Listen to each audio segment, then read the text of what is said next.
Hi, I'm Siobhan Morse, the Executive Director of the National Institute for Holistic Addiction Studies.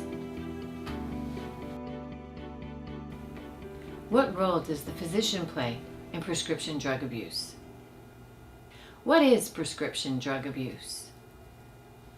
Prescription drug abuse means using a controlled, mind-altering substance without a prescription from a physician, or using a prescribed medication for the sole purpose of achieving a pleasurable, mind-altering effect.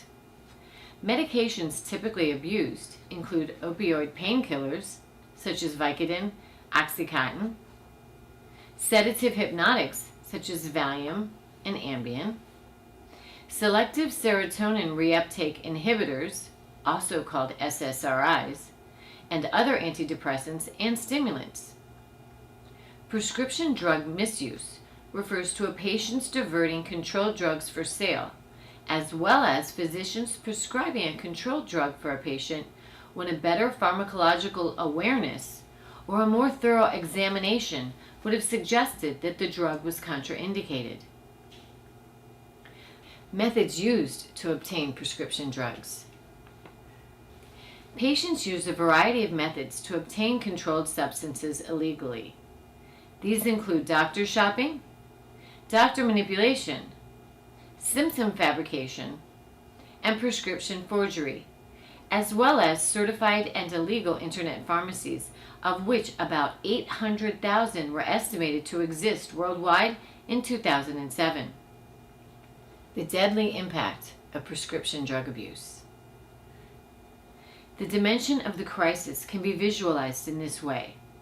Currently, there are approximately 780,000 licensed physicians in the United States, with about 15,000 new graduates joining their ranks each year. A survey conducted by the National Center on Addiction and Substance Abuse at Columbia University found that a majority of doctors do believe it is their primary responsibility to prevent prescription drug abuse.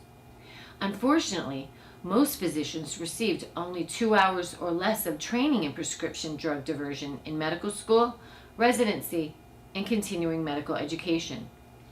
Additionally, in the pharmaceutical company's enthusiasm to offer promising new drugs to the public, new training and information needed to prevent prescription drug abuse is not always adequate to prevent the occurrence of overdispensing and the inappropriate use of prescription drugs.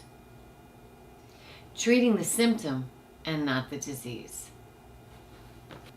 These physicians will proceed to treat the symptoms of the disease, but not the disease itself. Consequently, common symptoms of addictive disease, such as depression, anxiety, insomnia, and migraines, tend to be treated as separate disorders. Furthermore, many of these symptoms will be treated with a controlled medication that might not be appropriate if the primary diagnosis is addictive disease. This prescribing can lead to unwitting abuse and dependence by the patient, who will continue to take the medication without being aware that it may be harmful. This approach leaves the underlying addictive disease alive and undisturbed, treating only its symptoms, thereby postponing indefinitely the opportunity for appropriate treatment and recovery.